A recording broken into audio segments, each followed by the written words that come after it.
Hey everybody, welcome back to Timeout with Tackle What's Next. I'm your host, Danielle Berman, and I am the founder of Tackle What's Next. I am joining you guys every Wednesday live at 6 o'clock Eastern to share with you feedback from athletes and executives on what sport has taught them and the lessons they've learned and creating opportunities in life after the game. And tonight we have an amazing guest with us, a friend of mine, Qiana Martin.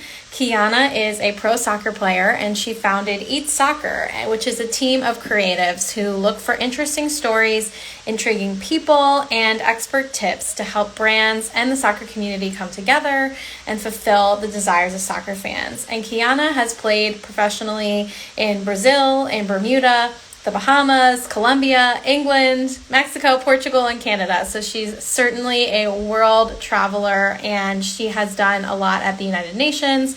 And we connected through a couple of past organizations and charities that we have worked with. So we're going to bring Qiana on screen here very shortly. And I just wanted to remind everybody that every week we are here. So if you ever want to get a recommendation or know an athlete or know someone who has an amazing story that you want to highlight, please let us know. We would love to have them on and hear their story. So Qiana's here. I'm going to bring her on screen and we will get started.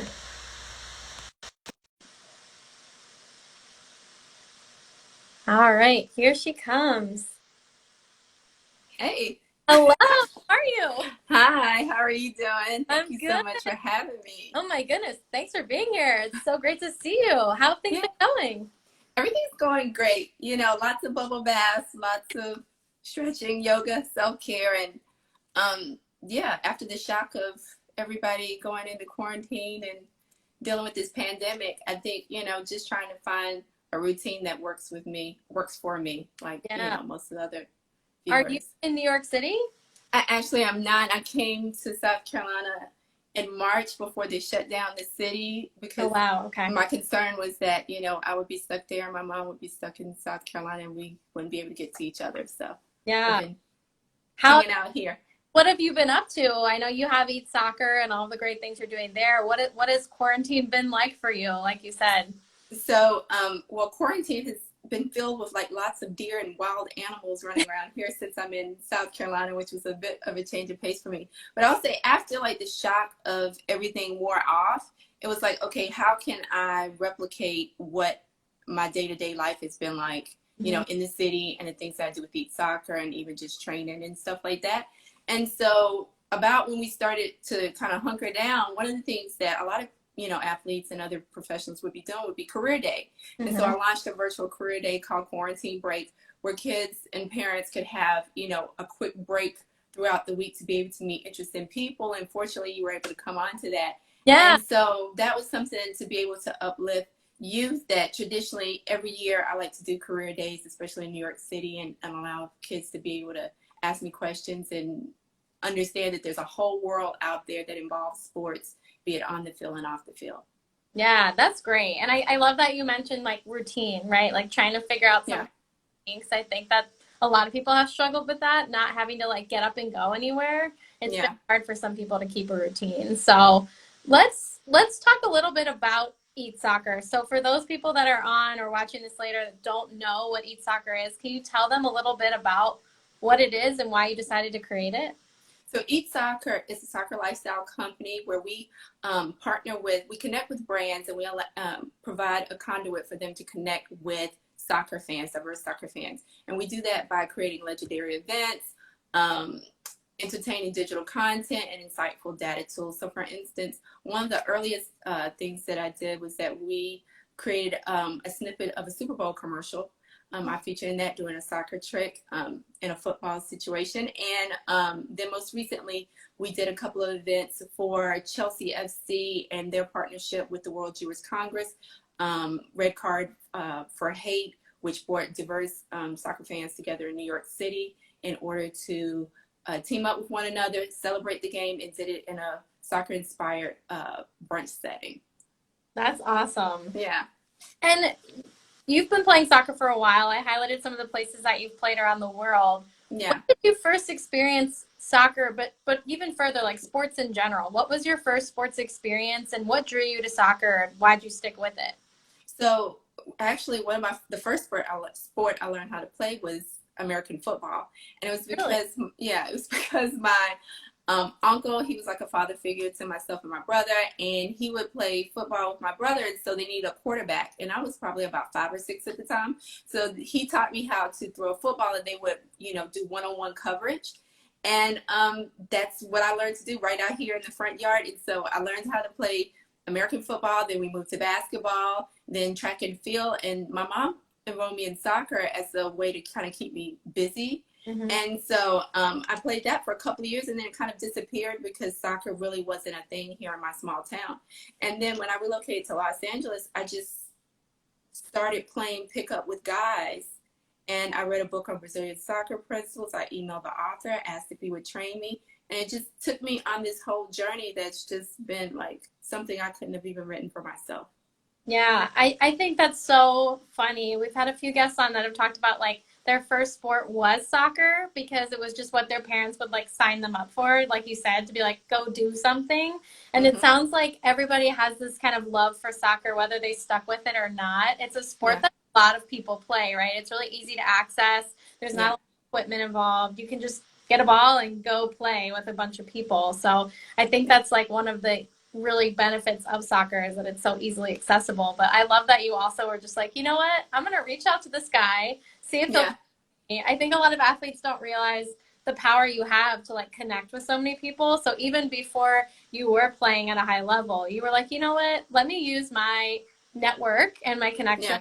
see what I can do. So I think that's such a great story and advice for athletes as well. Just Yeah. I think I attribute that to basically just playing football actually with my uncle and my brother, because it's like my first interactions with sports were with guys. mm, And once you develop that competitiveness and the ability to find your voice, and having to be in situations where you have to speak up for yourself, and you don't want your brother yelling at you because you didn't make the pass, it's like you can translate and transfer those skills to any aspect of your life. The same things I learned, playing pickup basketball with my brother, or throwing the football with my uncle. I use those same things to be able to excel in school. And then the things I learned in school, I was able to utilize that focus and determination to start to develop my skills in, other sports and soccer and things like that. So, yeah, that's a great transition to what I wanted to ask you about, which is when you decided that you wanted to create Eat Soccer and you wanted to start thinking about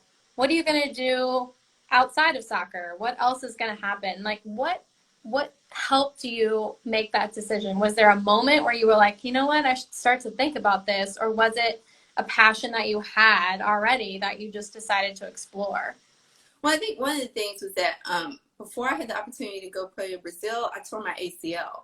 Mm. I kind of had a plan of how I was going to get to Brazil. It wasn't a well thought out plan. And I think a couple hours before I bought the ticket to go, I tore my ACL Oh playing my a God. pickup game with some guys. And once I realized it was an opportunity for me to kind of work out some things that I kind of neglected athletically, and just in mindset and approaching, this big goal I had for myself. I had a mentor that said, okay, Qiana, if you're not going to be playing soccer for the next 9 months, you still need to be involved in soccer. And that put me on a path where I started thinking about creative ways I could be involved. I started coaching at the youth level. I started reading certain books and things like that. And what I ended up realizing was that over the course of that 9 months, I was able to accomplish just as much outside of the game in the sport of soccer as I was if I was on the field playing.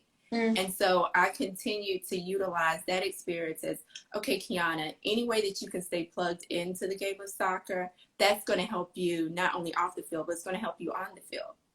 Yeah. And you mentioned that sports have taught you a lot of skills that you're still using outside of soccer in your business and your life. What would you say are like the top three things that you've pulled from sport that have, made you who you are, influenced the work that you're doing? Like, what are those skills that you think stand out? You mentioned determination, but are there others that you think have really just helped you propel forward in life? Creating opportunities for yourself or for myself, that's something that I've relied on heavily my entire journey in playing soccer that I'm able to utilize off the field.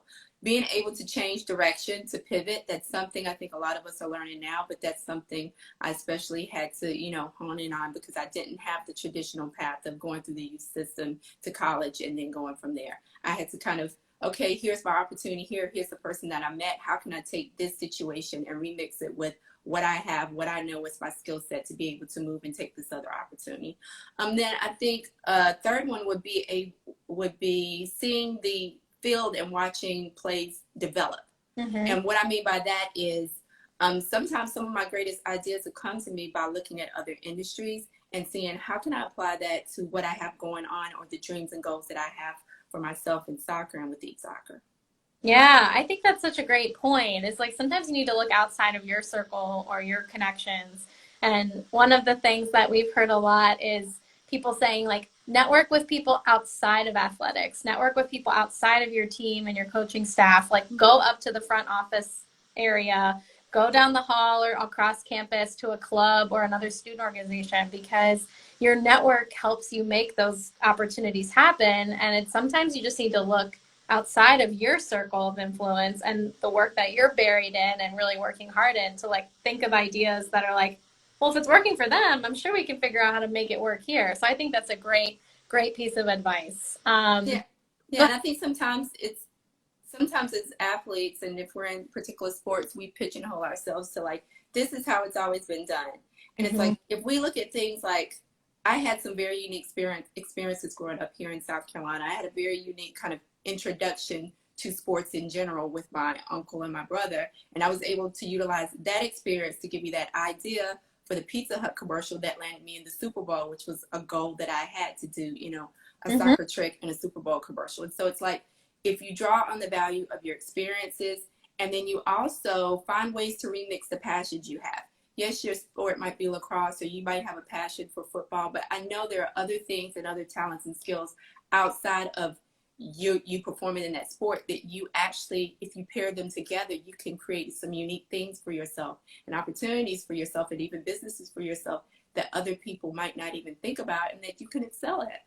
Yeah, that's amazing. I think that's another thing to really harp on for athletes tuning in is like you're not just your sport and there's a lot of opportunities outside that you have interest in that you can, like you said, collaborate with and lacrosse times this or soccer times this and create something totally new because you have that perspective. So that's great advice. And as we start to close this out, I wanted to know, what was the one thing that you wish you would have done or wish that you would have done better as you started to build opportunities outside of soccer?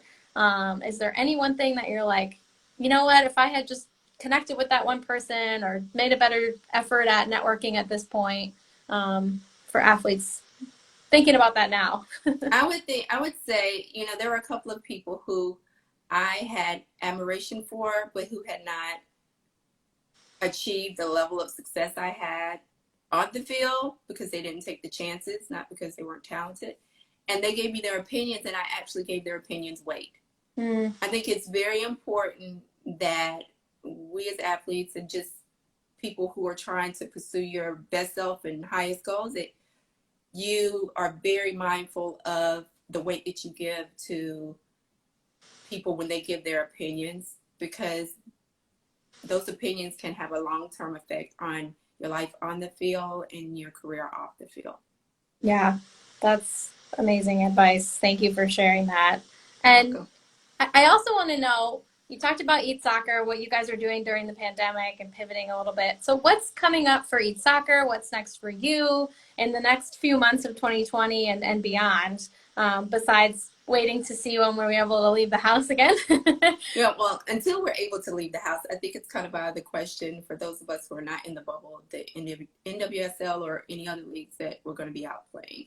So with that being said, Eat Soccer has kind of pivoted slightly away from our experiential events to doing more digital content. So we look forward to doing more animations, more digital content that pairs STEM education along with soccer against the backdrop of soccer. I think that's very important to be able to teach kids and engage kids in ways that will resonate with them right now, especially if they are learning remotely. And then also being able to develop industry professionals. I'm also the organizer for the NYC Soccer Industry Meetup Group on certain things like mediation, negotiation, diversity training, and things like that. So there are some opportunities and experiences there that I think we'll be able to capitalize on and provide value to different segments of the soccer community. That's awesome. I'm very excited to see what you guys put together here. And for those people that are listening now or tuning in later, how can they connect with you, connect with Eat Soccer, and learn more about all the work you're doing? Okay, so you can find us online at eatsoccer.com, EATSOCCER. You can find me also at QianaMartin.com. That's Qiana, Qiana Martin, MERTIN. You can find me on Instagram at Qiana_soccer or at Eat Soccer TV. Awesome. Well, we'll make sure we share those around and we share some recaps of this conversation.